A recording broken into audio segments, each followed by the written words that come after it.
नमस्कार। कभी सोचा है कि भारत जैसा दिखता है वैसा आखिर है क्यों?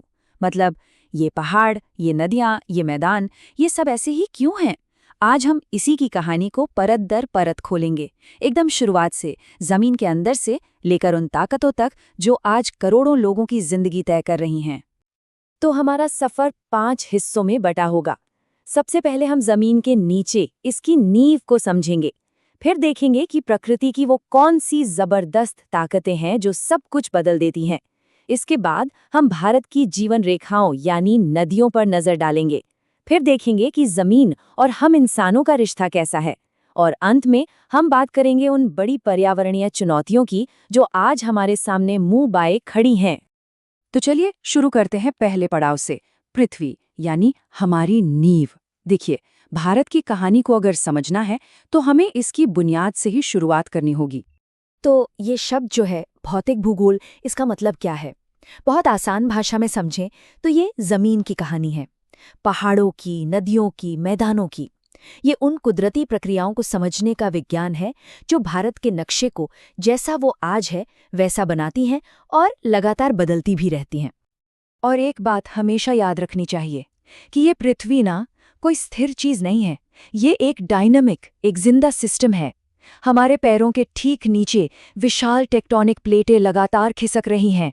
इन्हीं से हिमालय जैसे पहाड़ खड़े होते हैं और इन्हीं की वजह से भूकंप आते हैं।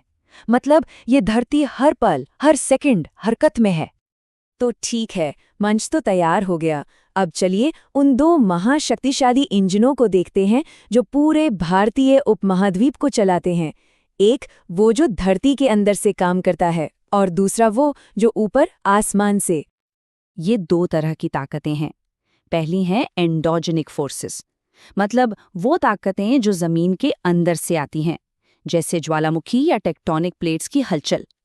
और दूसरी हैं एक्सोजेनिक फोर्सेस, यानी बाहरी ताकतें, जैसे सूरज की गर्मी, हवा और सबसे बड़ा खिलाड़ी मॉनसून। तो इसे ऐसे सोचिए कि एक ताकत अंदर से जमीन को ऊपर उठा रही है और दूसरी ताकत बाहर से उसे लगातार तराश रही है, काट छाट रही है। और इन बाहरी ताकतों में मॉनसून तो जैसे एक जादूगर है। और ये जादू होता कैसे है? देखिए, गर्मियों में भारत की विशाल जमीन बहुत ज्यादा गर्म हो जाती है। इस गर्मी से यहाँ हवा का दबाव कम हो जाता है, एक तरह का वैक्यूम बन जाता है। अब ये कम दबाव वाला इलाका समंदर के ऊपर की नमी से भरी हवाओं को अपनी तरफ जोर से खींचता है। और जब ये हवाएं जमीन पर पहुंचती हैं तो पूरे देश में झमाझम बारिश होती है। ये एक इतनी बड़ी और सटीक मशीनरी है कि इसी पर भारत का पूरा जीवन चक्र टिका हुआ है। और इसकी अहमियत समझनी है तो बस ये एक आंकड़ा देखिए, 75%। जी हाँ, भारत की साल भर की लगभग 75% बारिश सिर्फ मॉनसून के उन 3-4 महीनों में होती है। अब आप अंदाजा लगा सकते हैं कि एक मौसम पर हमारी निर्भरता कितनी ज्यादा है, कितनी जबरदस्त है। तो ये जो ताकतें हैं, एक अंदरूनी और एक बाहरी यानी मॉनसून, इनका नतीजा क्या निकलता है? जमीन पर क्या दिखता है? इसका सबसे बड़ा सबूत है भारत की जीवन रेखाएं यानी हमारी नदियां। ये नदियां भारत के भूगोल का सीधा सीधा नतीजा है। उत्तर में देखिए, हिमालय से निकलने वाली विशाल नदियां, गंगा, सिंधु, ब्रह्मपुत्र। और फिर दक्षिण में प्रायद्वीप की नदियां। ये सब हजारों सालों से इस जमीन के लिए धमनियों की तरह काम कर रही हैं, जिनमें जिंदगी बहती है। अब ये बहुत दिलचस्प है। यहाँ भारत की नदियों के दो अलग अलग चेहरे दिखते हैं। एक तरफ हैं हिमालय की नदियां। इनको पानी कहाँ से मिलता है? ग्लेशियरों के पिघलने से और बारिश से भी। नतीजा, ये साल भर बहती हैं। दूसरी तरफ हैं प्रायद्वीप की नदियां। ये ज्यादा पुरानी हैं और पानी के लिए सिर्फ और सिर्फ मॉनसून की बारिश पर निर्भर हैं। इसीलिए ये मौसमी होती हैं। और ये जो एक छोटा सा फर्क है ना, यही फर्क खेती, जल प्रबंधन, यहाँ तक कि संस्कृति तक हर चीज को प्रभावित करता है। और ये तो साफ है कि जहाँ इतना कुछ हो रहा हो, जमीन बन रही हो, नदियां बह रही हों, तो वहाँ संसाधन भी होंगे। उपजाऊ मिट्टी, पानी की भरमार और जमीन के नीचे छिपे खनिज, ये सब कुछ उसी भूगोल की देन है जिसकी हम अभी बात कर रहे हैं। तो ठीक है, हमने प्रकृति का ये पूरा मंच समझ लिया। अब इस मंच पर कहानी के मुख्य किरदार को लाते हैं, यानी हम इंसान। और भारत में जमीन और इंसान का जो ये हजारों साल पुराना रिश्ता है, उसकी बुनियाद है कृषि। ये चार्ट एक बहुत ही दिलचस्प कहानी बताता है।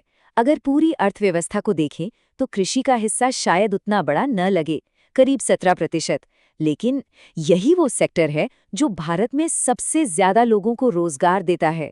मतलब साफ है, आज भी करोड़ों लोगों की रोजी रोटी, उनकी जिंदगी सीधे सीधे मॉनसून के आने या न आने पर और नदियों में कितना पानी है इस पर टिकी हुई है। और यहीं से हम अपनी कहानी के आखिरी और सबसे अहम पड़ाव पर पहुंचते हैं। सवाल ये है कि होता क्या है जब प्रकृति की ये जबरदस्त ताकतें हम इंसानों की गतिविधियों से टकराती हैं। इसका सबसे बड़ा उदाहरण है मॉनसून का दोहरा चरित्र। एक तरफ ये जीवन देने वाली बारिश है, अमृत है, तो दूसरी तरफ यही मॉनसून विनाशकारी बाढ़ भी लाता है। और अगर ये कमजोर पड़ जाए तो जानलेवा सूखा पड़ता है। मतलब बहुत ज्यादा पानी और बहुत कम पानी, ये एक ही सिक्के के दो पहलू हैं और भारत को दोनों से जूझना पड़ता है। और बात सिर्फ बाढ़ और सूखे की नहीं है।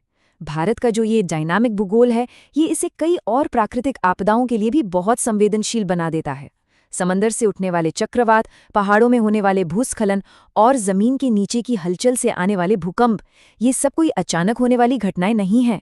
ये उन्हीं शक्तिशाली अंदरूनी और बाहरी ताकतों का नतीजा है जिनकी बात हम शुरू से कर रहे हैं। तो ये सारी बातचीत हमें एक बहुत बड़े, एक केंद्रीय सवाल पर लाकर छोड़ देती है। सवाल ये है कि विकास की जो हमारी ज़रूरतें हैं और प्रकृति की जो ये अनूठी और शक्तिशाली ताकतें हैं, इनके बीच संतुलन कैसे बनाया जाए। ये एक ऐसा सवाल है जो भारत के भूगोल की हर परत में छिपा है, और इसी सवाल का जवाब भारत के आने वाले कल की कहानी लिखेगा।